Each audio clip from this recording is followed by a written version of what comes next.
Hey YouTube, how's it going? Kevin Cleary here with a knife video for you. And today we're going to do a little different video. Notice I do have some PPE on here. These rubber gloves are to keep me from getting my hands dirty as we, open up some cans of worms and talk about various controversies or drama that goes on in the knife world. And there's plenty of it to go around. I want to say this is fairly lighthearted and I'm not gonna, I'm gonna let you know what's going on and I'm gonna name names because otherwise what's the point of making the video? But let me say, I want to keep things civil and fairly lighthearted, okay? So don't go crazy in the comments and, don't get mad at one another and hunt one another down and get in a fist fight or anything. But we are going to talk about some things that could be upsetting to some people. So this is, your trigger warning, if you will. Now, let's go ahead and get started. By the way, let me also say, if you're a company that happens to be mentioned in this video, please weigh in the comments below. I would love to have you do that. And I'm sure my viewers would love to see any contribution that you would like to make to this discussion. So let's go ahead and get started with the very first one, probably the most well-known of the controversies in the knife world, revolves around cold steel. And there are a number of things to be mentioned here, not the least of which are just the advertising videos, but also there are the videos where cold steel knives are compared to a bunch of other knives. By the way, I have no problem with those videos. I rather enjoy them. But really, the main controversies here are the legal things that cold steel gets involved with. And let me suggest here that really what we're witnessing with all of that stuff is some rather immature attempts at marketing, okay? It's really just a way to get attention. And so, over every so often, if Lynn Thompson doesn't feel like enough attention is being paid to him, he's going to do something outlandish. A couple of those things would be, number one, suing CRKT for calling their knives with the auto lock system a virtual fixed blade. He took an issue with that and of course says, cold steel has the strongest lock and anyone claiming that they have it is, lying. And so, okay, great. So he involves himself in a lawsuit over that. Yeah, I've got to say, I wonder if maybe just the lawsuit was written up and sent and I don't think that they would want to pay for a lot of legal expenses to do that. The other thing is they sent cease and desist orders to makers who were using the term sanmai. And sanmai is just a term that means, a hardened steel edge between, sandwiched into a softer steel to make the knife a little more durable.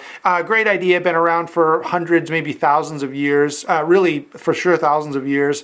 And so it's stupid that cold steel would try to claim that they have any ownership of that idea or of that title, but nonetheless they did. And it's really sad.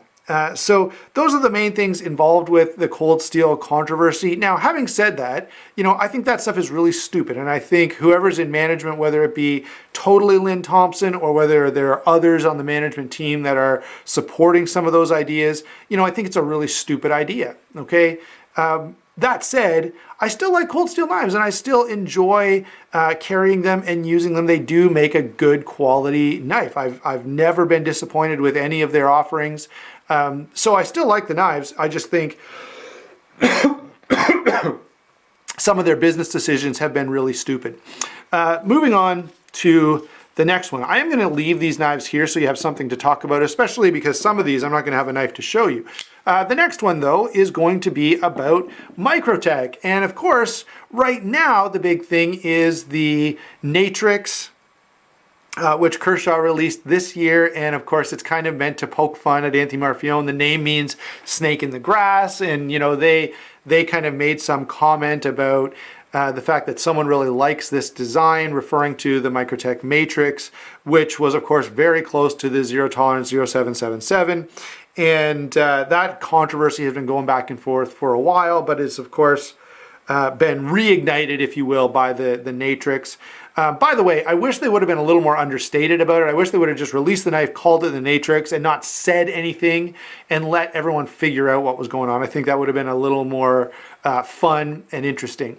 Anyway, that's not the only controversy between Microtech and Zero Tolerance, or Kershaw. Kershaw also has the patent on the sub frame lock. And if you notice, this knife has a sub frame lock, which means a lock where the lock bar is basically screwed into the aluminum frame here, okay?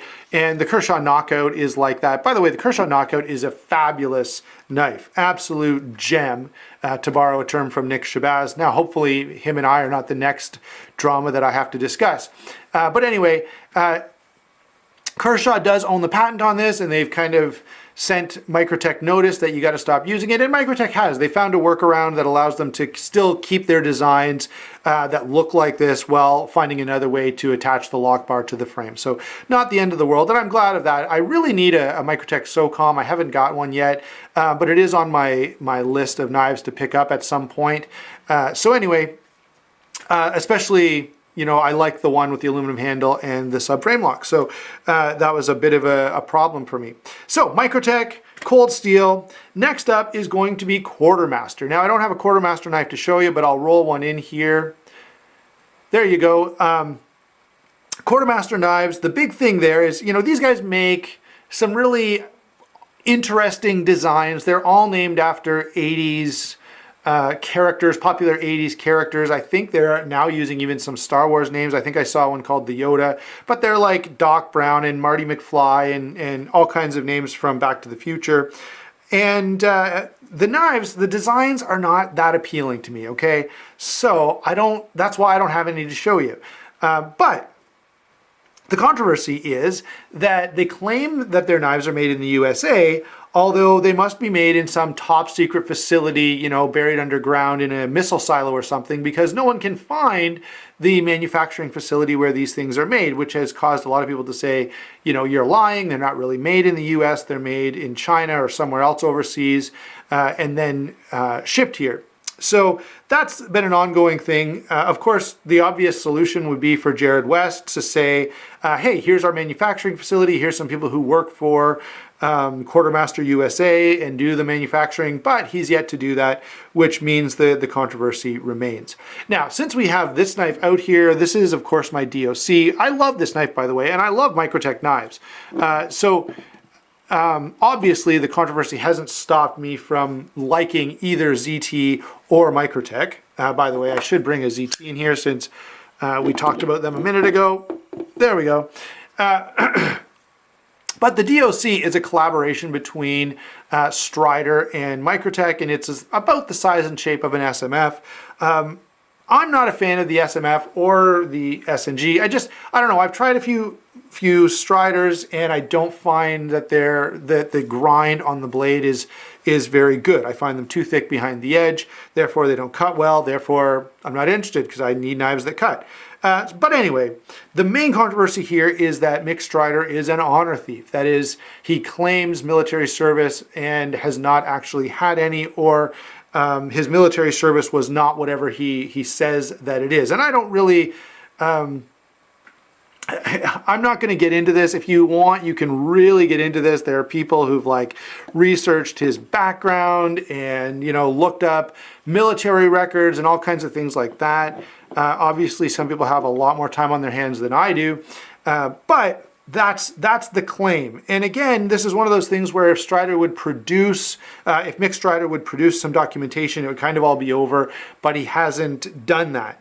So, by the way, you may remember if you watch Birdshot that they had a discussion about this not all that long ago when they did a review on the SMF, or maybe it was the SNG. Anyway, I can't remember which one of the Strider knives they reviewed, but they didn't say much about Mick Strider, and of course a bunch of people waited in the comments telling them Mick Strider's no good, blah, blah, blah, da, da. So that was a thing not too long ago. All right, number 5 is going to be a bit different, okay? And I kind of lumped these into the same category because when I was doing research for this, I kept kind of getting the same stuff with a few different custom makers, okay? So a few names come up as custom makers that, you know, people have had trouble with. They've had trouble getting jobs finished, or they've had trouble with getting money paid or paid back. and all that kind of stuff. And so the main names here are Will Moon, Dustin Turpin, Gareth Bull, and Andre de Villiers from South Africa. All of these guys are custom makers. All of these guys make really cool stuff. Will Moon made a video not that long ago kind of addressing some of these concerns, so I would recommend going and checking that out. Now, I don't want to be unfair to the other people who I've named here, so if people know of explanations offered by some of these other guys, please comment with that below, because it's not fair that I say, well, Will Moon has an answer, and don't mention that some of those others may have an answer as well. I just may not have seen them. So anyway, these guys have all kind of struggled with customer service. And, you know, I think what's happening here is, and you all know people like this. Some people are really good at a certain thing, okay? And they're so good at it that they kind of suck at other things, okay? I have a friend who, you know, by any measurable, you know, standard, absolutely qualifies as a financial genius, okay? He manages large sums of money. Anyway, the problem that he has is getting his garbage out, right? So he's great at some things, but then he really struggles with others, all right? And that can often be the case with someone who's very artistic. So when you have someone who's an artist, sometimes they focus just on the art, and they're not very good at other aspects of running a business. And I think that's a lot of times what happens with some of these makers. And I think, you know, other names could probably be listed on here with these custom makers in terms of them not following through very well. And I think it's just because they have that artist brain, which is very creative and can put together really cool stuff, but can also sometimes struggle with, you know, other areas of responsibility. And if you think about historically, some of the stories that are out there about artistic people, about musicians, about, you know, artists, they do tend to be people who are a little off the wall in some areas. And so I think that's the largest explanation. Now, I'm not excusing it at all, okay? It's still a horrible thing to do, to say to someone, yeah, give me your $2,000 and I'm going to make you this amazing knife, and then don't make the knife. Like, that's ridiculous. And if you get negative feedback for doing that, you deserve it, okay? However, what I'm saying is, when you're dealing with custom makers, understand that sometimes they are really all the time, they're going to put the art first, and they may or may not be good at the business side of things. And so that means you need to take appropriate steps to protect yourself, not only with the guys that I'm mentioning here, but with any custom knife order. You know, you should never be paying money up front, especially all the money. You should never be accepting, you know, multiple wait time. You know, they say, hey, it's going to be 6 months, and then it's going to be a year, and then it's going to be 2 years. At that point, you'd be like, forget it, give me my money back. And if everyone did that, they would pretty quickly realize, hey, I can't get away with this nonsense, and it would have to stop. And I have heard, by the way, about all of these guys over the last little while, that maybe some things are turning around. So that's very specific, but it's also very generic, and I think it needs to be that way, okay? Now, I want to touch on some honorable mentions. One is a knife company that we all love. Obviously, you guys know that the Rat Model 1 is named after Randall Adventure Training, and Randall Adventure Training had a real falling out with Ontario Knives to the point that they couldn't work together anymore. I'm not going to go into a lot of detail. It's not quite as big maybe as some of these other stories, but that is something that might be worth mentioning for sure when we're talking about controversy. This is a little older. A couple other names that I want to bring up. Rick Hinderer. A number of places and a number of forums, you know, people who have had personal contact with him in business, areas related to business, have had some less than stellar things to say. And so that's a bit of controversy. Jim Skelton. You don't have to scratch the surface very hard to find some pretty bad stuff about Jim Skelton. Not any of it is well attested. Okay, so be aware of that. And remember that on the internet, anyone can say anything they want. Okay, and that's true of all of these. And finally, of course, Greg Medford. Now, the reason I left Greg Medford for the end, and why I even questioned about putting him into this video, is because although I think it's horrible, that letter that he includes with his knives about, if you break any of this long list of rules, you're going to void the warranty. Okay. I also know that he has repaired knives under warranty that someone took apart before. Okay, so even by his own practice, he has sort of, I forgot to bring the Hinderer in when I mentioned Rick Hinderer.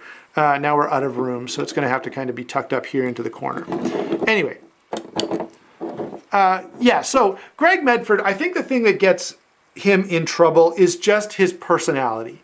Okay, forgive my language here, but one time I called him up and asked a couple of questions, and he said, "I don't want to be a dick, but..." Well, when someone says that, right? What they're going to do is going to be a jerk move, okay? It's like saying, well, I don't want to be a jerk. Well, yeah, that means you're just about to be a jerk, okay? And so when someone says that, you know what's going to happen. Now, having said that, I will also give the guy a lot of credit. He does answer phone calls. He does answer emails. He does respond on Facebook and in his videos, okay? So even though... there's been some controversy, and I think largely it's because of his personality. He's also not shied away from dealing with that controversy, which I think deserves at least for which I think he deserves some credit. Okay, now, the last thing that I want to discuss with you just a little bit is, what are you going to do as a consumer? Okay, how does a consumer respond to, all of this stuff that can go on in the knife world? All right. Number one, I'm going to say this. When you're buying a knife or selling a knife, when you're engaged in a business transaction, put your business hat on. Okay. Do not become emotional. And I know these are knives we love, and it's super easy to become emotional. The last car my wife and I bought, I'm just going to use this as an example. We took the car for a test drive, and we're like, this is perfect, right? This is such an awesome car. We totally want it. I went back to the dealership. We went back to the dealership. I talked to the salesman. I said, this is what I need. He said, no. All right. So I said, okay, see you later. Right. Even though emotionally I really, really wanted the car, I had to say, wait, once it becomes about a business transaction, it's about business. And so, I had to have the wife and kids away because I didn't want the kids being like, we love this car, we just have to have it. And I said, look, this is what I need as a trade, and this is the price I need on this vehicle. And if you can do that for me, you've got a sale right now. The guy said, I'm sorry, I can't do it for you. I said, okay, see you later. We left, and 2 days later, the salesman called and said, I talked to the manager, and, we can make that deal you offered a couple days ago. Probably that had to do with it was getting near the end of the month, and he needed to get some sales in so he'd get a decent commission check. Anyway, just keep in mind that when you're making a business deal, you need to keep your emotions out of it. Okay? And don't do anything stupid. Okay? Don't give anyone the opportunity to screw you over. All right? Unless it's a close friend and unless you trust them implicitly, business is business. Okay? So yeah, you just say to someone, I'm not going to give you money up front. Sorry, I just don't do that. Right? Does it mean you don't trust them? No, they could be the most trustworthy person ever, but as a standard rule, you're just not going to do it. Okay, so keep in mind that when you're doing business, all right, it's going to be about business. And I know some of you have probably bought knives off me or sold knives to me, and I'm going to tell you when I do that, when I buy a knife, the primary concern that I have is, can I get this money back out of this knife, right? Especially used. Now, obviously, a new knife, you're going to pay retail for it, and that's it. But a lot of the knives I have are used, and I've bought used, and the primary consideration that I have is, how much can I get for this knife? So if you've been selling a knife and I've talked with you about that, and I've made an offer, I won't keep it a secret. The way I figured out was that what that offer was is to look at the best prices I can find that knife selling for in other places on the secondary market, and that's what I'm going to offer you. Okay, so don't do anything that can get you in a lot of financial trouble or wasting a lot of money. Number two, observe, enjoy, right? It's fine to read these stories in Knife News and watch videos like this where we talk about these stories, but don't emotionally involve yourself in this kind of drama, okay? The reality is most of the time it doesn't affect you anyway, and maybe the time to pay attention is when it may affect you positively. So, you know, if two gas stations across the road get into a price war, hey, great guys, have at your price war, because I'm just gonna go to whoever's got the cheapest gas, right? Now, the one exception I would make to this is sometimes a company will make a bold statement. You know, let's say, you know, XYZ widget company says, hey, 15% of all of our sales for the next week are going to the He-Man Woman Haters Club. Well, if you're not in favor of the He-Man Woman Haters Club, don't buy that, okay? So there are some exceptions, but generally speaking, you know, buy the knives that you like and that are well built. And if you're a maker watching this, make knives that are really awesome and people will buy them. Even if you're a bit of a jerk or if you make a mistake from time to time, if you hit a level of quality and consistency over and over again, people will buy your knives, okay?